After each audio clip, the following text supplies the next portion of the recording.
Hey guys, welcome to my channel one more time, and here I'll tell you how to buy a car with bad credit in 2026. Now here is the quick understanding, okay? So usually if you don't have a good credit, guess what? You're probably gonna be going to franchise dealers, because if you go to franchise dealers right away, they're not even gonna take you seriously, right? They're gonna kind of pre-check you, and if you tell them, hey look, I got a 500 credit score, 550, 420, I mean, it's a no, right? And then if you tell them a little bit about your history, I got a repo, 2, 3, 5 repos, right?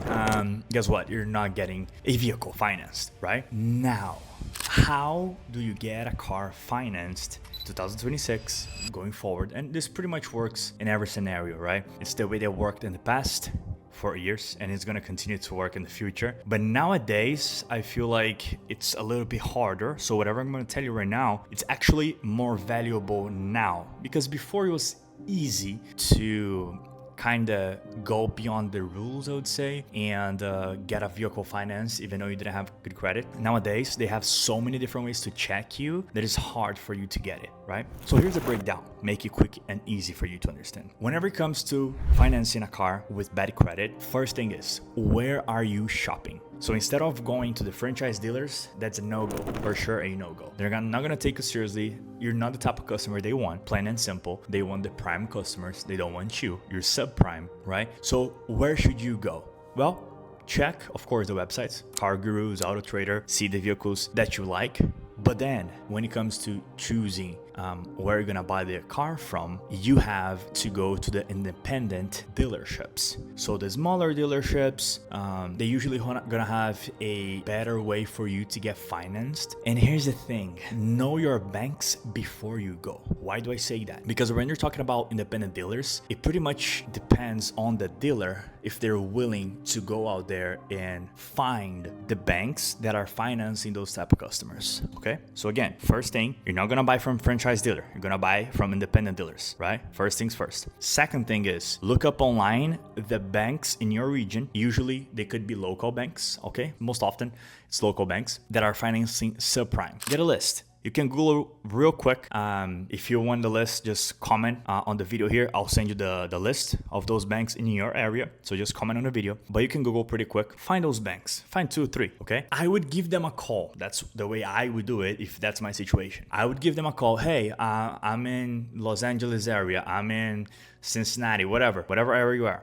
And you would ask them, hey, what are the dealers that you work with in my area? They're gonna tell you, oh yeah, there's this dealership, there's that dealership. And then once you have those names, then you go to that place, okay? So that would be the second thing in here. So remember, first thing, independent dealers. Second thing, go online, find the banks that finance subprime customers with repo or bad credit in your area. That's the second thing. Third thing, once you find those banks, call them and figure it out what dealerships they're working with. Then you go to that dealership, right? So that's the third step, go to that dealership. Once you're in that dealership, hopefully they're gonna work with 3, 4, 5, maybe 6 dealers, different dealers in your area, which is good. You're gonna write that down. You're gonna find the cars that you like in each one of the dealerships. And then that's when actually it comes down to figuring out who's the best dealer. Because when you're talking about subprimes, and I'm gonna let you in the secret right here, it pretty much goes,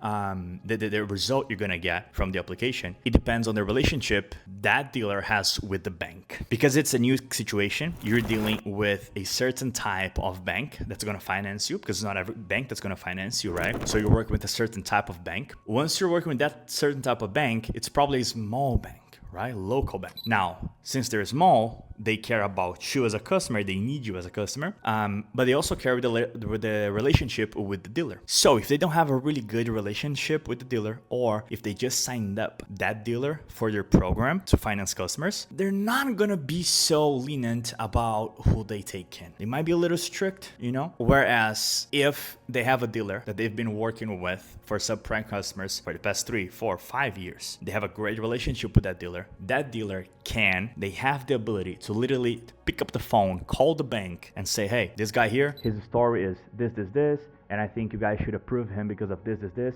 Please give me an exception. just approve this guy here for me. The dealer actually have that power if they have a good relationship with the bank. And I'm saying that because I've done that. I've done that for customers that wouldn't get approved any other way, any other bank.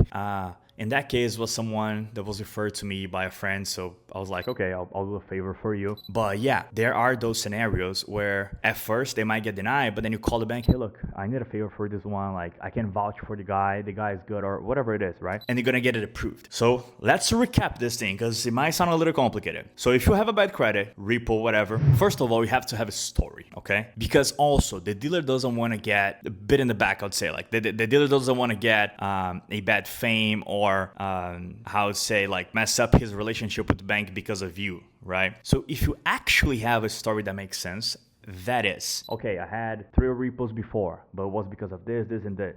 Or my credit is bad, but it's because of this, and this. And you show the dealer how that situation from the past changed from your current situation. Like, hey, look, before I was super young, reckless, I didn't know what I was doing. Then my credit went to, shit. But right now it's different. Right now I have a job, I work at this place, and blah, blah, blah. Like, you see that you have a story. Like, you're coming up, you're changing, you're doing good things now. Once you have that story and you tell the dealer, and the dealer believes it, right? Then the dealer is able to do that exactly thing that I said right now, call the bank and literally fight for you to get the deal done. Now, of course, the dealer is not gonna do that if they can look at you and see that you're lying, or that you're gonna be a type of troublemaker type of customer, because no dealer wants a trouble, right? Selling the car and then there's another complaint, another thing next week, whatever. They don't want that. So if your story makes sense, and the only reason you got repos or you got a bad credit is because of something, circumstance or whatever of the past, and right now things changed, that's the best way for you to get financed. So remember, you're not going to go to franchise dealers, you're going to go to independent dealers. Then you're going to search for the banks that approve subprime in your region. Once you find that, give them a call. Hey bank, what are the dealerships that you're working with in my region? Write that down. Go to their website, look for the cars that you like. Once you see the cars that you like, hit each one of the dealerships, go talk to them, negotiate, and you're gonna have a feeling when they actually feel like, okay, I feel like I'm gonna help this guy, or you're gonna have a feeling for like, oh, this guy been doing this for so long, they probably have a good relationship with the bank. Or you can even ask them, hey guys, so with this bank, how many deals a month do you guys do with them? That's gonna tell you a lot, right? So if you go to one of the dealers and they're like, oh, no, not so much. We do like 3 deals, 4 deals with them a month. And then you go to the other dealer and he's like, oh no, yeah, that's our main bank. We do like 20 deals with them every single week, every single month, right? Then you're like, oh, okay, well, now you're my guy, because your relationship with that bank is stronger than the other one. So the chances of that one getting you approved is higher, right? So have that in perspective. And again, your story gotta make sense. Doesn't matter. You can do all of this that I'm saying, and at the end, you're full of shit and your story doesn't make sense, dealer's not gonna help you. Because in this situation, guess what? You need the dealer more than the dealer needs you. That's facts, right? You're the guy that cannot get approved anywhere, and he's gonna help you out. Literally, that's the story. So if that's the situation, that's the best way to approach it to get your car financed. Guys, have any questions? Leave in the comments, and I hope this information was useful and that you go get your new car, even though if you have a bad credit or repo. I'll see you guys out there.